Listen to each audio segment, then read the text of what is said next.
続けた日々がありがとう、まるで嘘のように忘れられる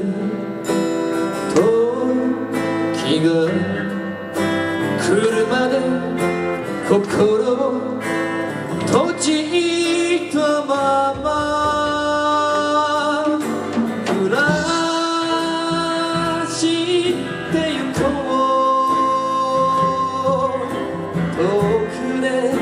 汽笛を聞きながら何もいいことがなかったこの街で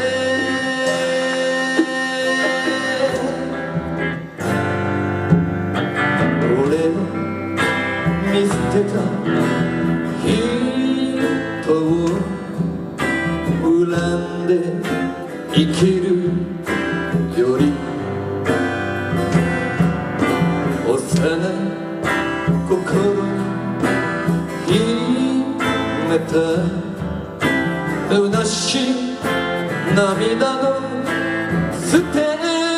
ましょう探してみたい遠くで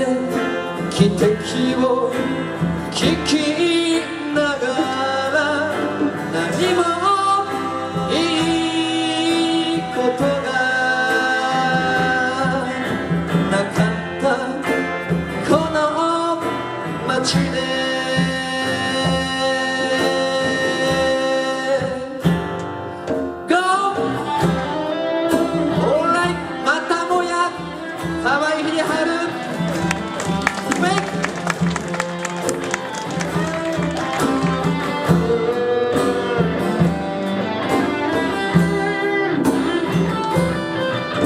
ありがとうね。